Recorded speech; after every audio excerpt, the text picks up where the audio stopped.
আরে বেবি, একটুখানি ধাক্কা খাইলে কি হইছে? ওই দেখ, ওই ছেলেটা কোয়েলরে ডিস্টার্ব করতেছে। এক্সকিউজ মি, আপনি রাস্তা ছাড়েন, আমাকে বাইরে যেতে দিন। আরে তুমি কোথায় যাচ্ছ? রেস্টুরেন্ট থেকে বের হয়ে যাচ্ছ কেন? কেউ কি তোমার সাথে নাই? না থাকলে চলো আমার সাথে, একসাথে বসে খাই। কিরে ভাই, তোর বাসায় কি মা বোন নাই? তোর বাসায় বোন থাকলে কি তুই এইভাবেই কথা বলতি? আমি তো ওরে বোন হিসাবে এগুলা বলতেছি। বাহ ভাই বাহ, তুই ওনাকে বোনও বলতেছ, আবার ইফটিজিং করতেছ। বারা, তুই কে রে? এত পেশাল পারতাছস? তুই চিনস আমারে? আমি কেডা? দিবস, অমিত, সাকিব, আয় তো সবাই এখানে। দেখি তো কে এই লোক। ভাই আপনি কি কোনো ইউটিউবার নাকি? বিগ ফ্যান ভাই, বিগ ফ্যান। তো ভাই আপনি মেয়েদেরকে ডিস্টার্ব কেন করতেছেন? বিষয়টা ভালো হচ্ছে না, কিন্তু আমি কিন্তু তোদের সবাইকে দেখে নিব বলে দিলাম। তোদের কোনো ধারণাই নাই আমার সম্বন্ধে আমি কেডা। কোয়েল, তুমি এক কাজ করো, বাসায় যাওয়ার সময় এই ছেলের নামে থানায় একটা মামলা করে দিও। আর দেখো ওই রেস্টুরেন্টের এক কোনায় সিসি ক্যামেরা লাগানো আছে। অমিত, তুই ম্যানেজারের কাছ থেকে ওই সিসি ক্যামেরার ফুটেজটা নিয়ে আয়, আর ওই ফুটেজটা কোয়েল রে দিস। আর ওই ভিডিওটা আমরা সবাই সোশ্যাল মিডিয়ায় ভাইরাল করে দিব নে, পরেও বুঝবে মেয়েদের ডিস্টার্ব করার ফল কারে বলে। প্রিমিসের মুখে এই কথা শুনে তো কোয়েল একেবারে অবাক হয়ে যায়। আর এইদিকে যে ছেলেটা কোয়েলকে ডিস্টার্ব করেছিল সে সিসি ক্যামেরার ভিডিওর কথা শুনে একটু ভয় পেয়ে যায়। আর প্রিমিসরা চারজন থাকায় ওদের সাথে তো এখন মারামারিতেও পারবে না, তাই সে ওইখান থেকে চলে যায়।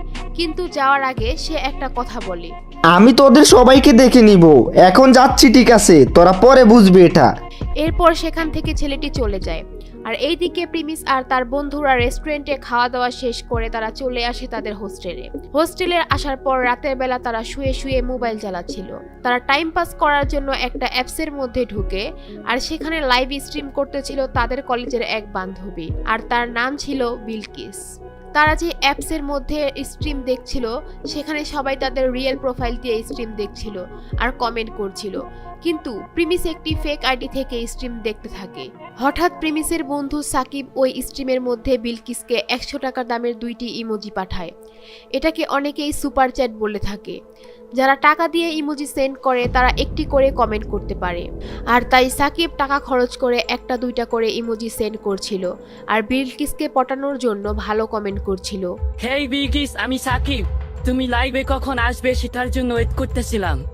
তোমাকে আজকে অনেক সুন্দর লাগতেছে। আরে Sakib, thank you so much.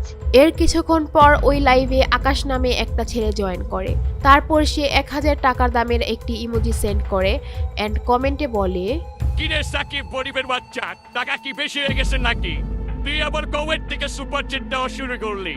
এখন কি টাকা চুরি করা শুরু করে দিস নাকি? এটা শোনার পর তো প্রিমিসের রাগ উঠে যায়, কারণ এইবার কথা হচ্ছে বন্ধুর মান সম্মান নিয়ে। প্রিমিস তো এইবার জবাব দেওয়ার জন্য একেবারে রেডি। আর ঠিক তখনই সাকিব আবার কমেন্ট করে, আরে আমি সুপার চ্যাট দিলে তোর সমস্যা কি? তোর এত জ্বলে কেন ভাই? তুই যে টাকা লাইভের মধ্যে এসে উড়াইতেছ, এই টাকা তোর বাপ কলেজের ফিস ভরার জন্য দিছে। এইভাবে মেয়েদের লাইভে এসে সুপার চেট দেওয়ার জন্য দেয় নাই, শালা গরিবের বাচ্চা। এটা বলার পর আকাশ 1000 টাকা দামের 5টা ইমোজি দিয়ে বলে, বিলকিস, আমি আকাশ, তুমি আমাকে লাইভের পাওয়ারটা দাও, আমাকে লাইভের অ্যাডমিন বানায় দাও। এরপর বিলকিস তার লাইভের অ্যাডমিন বানিয়ে দেয় আকাশকে। যখনই কাউকে লাইভের অ্যাডমিন বানিয়ে দেয় তখনই সে চাইলে কারো কমেন্ট ডিলিট করতে পারবে, কাউকে লাইভ থেকে ব্যানও করতে পারবে, আবার কারো কমেন্টের রিপ্লে অপশন অফ করে দিতে পারবে। আর যেহেতু এখন আকাশের কাছে অ্যাডমিনের পাওয়ার আছে, তাই আকাশ সাকিবের কমেন্ট করার অপশন বন্ধ করে দেয় আর সাকিবকে উল্টাপাল্টা কমেন্ট করে অপমান করতে থাকে। আজকে আমাদের কাছে টাকা বেশি নাই দেখা ও আমাদেরকে এইভাবে অপমান করলো। প্রিমিস এগুলো দেখে তো একদমই সহ্য করতে পারে না, তার বন্ধুকে এভাবে অপমান করলো। এইদিকে তারা যখন লাইভ স্ট্রিম দেখছিল, হঠাৎ কে যেন তার লাইভ স্ট্রিমের মধ্যে 10,000 টাকা দামের একটি ইমোজি সেন্ড করে। আরে ভাই, কি জানি 10,000 টাকা দামের ইমোজি পাঠাইছে। এই ইমোজিটি আর কেউ না, প্রিমিস পাঠিয়েছে। সে তার ফেক অ্যাকাউন্ট দিয়ে এই ইমোজিটি পাঠায়। তারপর প্রিমিস 10,000 টাকা দামের আরো 10টা থেকে 12টা ইমোজি পাঠায়, প্রায় 1 লক্ষ টাকার উপরে। এগুলো পাঠানোর পর প্রিমিস কমেন্ট করে, আচ্ছা ম্যাম, আপনি আমাকে অ্যাডমিনের পাওয়ারটা দিন।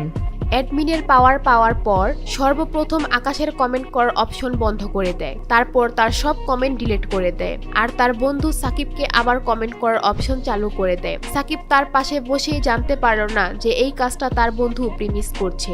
এরপর এতগুলো টাকার ইমোজি দেখে বিলকিস বলে, আরে স্যার, আপনাকে অনেক ধন্যবাদ। স্যার, আপনার নাম কি? স্যার আপনি চাইলে আমরা লাইভ শেষে ইনবক্সেও কথা বলতে পারি। যেই মেয়ে লাইভে 500 টাকা দামের 5টা ইমোজিতেই পটে যায় সে তো 1 লক্ষ টাকার ইমোজি পেয়ে পটে ক্ষীর হয়ে যাবে, এটাই স্বাভাবিক। কিন্তু প্রিমিস বিলকিসের কথায় তার মন একটুও গলেনি। প্রিমিস তো সুনাইরার কথা এখনো পর্যন্ত মাথা থেকে বের করতে পারেনি। তবে আপনারা একটা জিনিস জানলে অবাক হবেন, এখন যেই বিলকিসের কথা আপনারা শুনতেছিলেন সেই বিলকিসের রুমমেট আর কেউ না, সে হচ্ছে প্রিমিসের এক্স গার্লফ্রেন্ড সুনাইরা। আর প্রিমিস সেটা জানে বলেই বিলকিসের লাইভ স্ট্রিমে বসেছিল যাতে সে সুনাইরাকে একটু দেখতে পারে। প্রিমিস এখন চাইলেও বলতে পারবে না যে তোমার বান্ধবী সুনাইরাকে একটু নিয়ে আসো, কারণ এটা বললে তো প্রিমিসের আসল পরিচয় সামনে চলে আসবে। তাই সে কমেন্ট করে বলে, টাকা পয়সা আজ আছে কাল নাই, তাই বলে মানুষকে এইভাবে ছোট করে কথা বলতে হয়? যে যার সামর্থ্য অনুযায়ী গিফট পাঠাইতেই পারে, তাই বলে কি কাউকে এইভাবে অসম্মান করতে হয়? স্যার আপনি অনেক ভালো মনের একজন মানুষ। স্যার আপনার পরিচয়টা যদি আমাদেরকে একটু দিতেন। এরপর অনেকেই লাইভ স্ট্রিমে কমেন্ট করতে থাকে, সবাই প্রিমিসের প্রশংসাও করতে থাকে।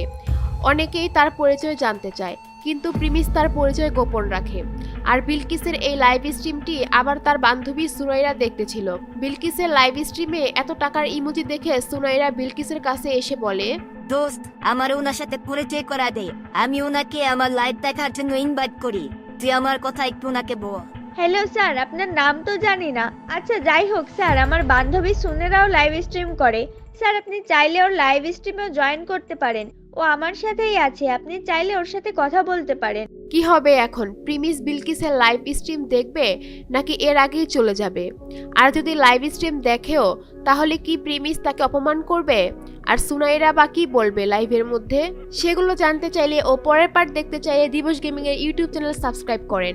আর ভিডিওগুলো কি দিন দিন আরো ইন্টারেস্টিং লাগছে কিনা সেটা কমেন্টে জানাবেন। আপনারা যত তাড়াতাড়ি লাইক দিবেন তত তাড়াতাড়ি নেক্সট পার্ট পাবেন।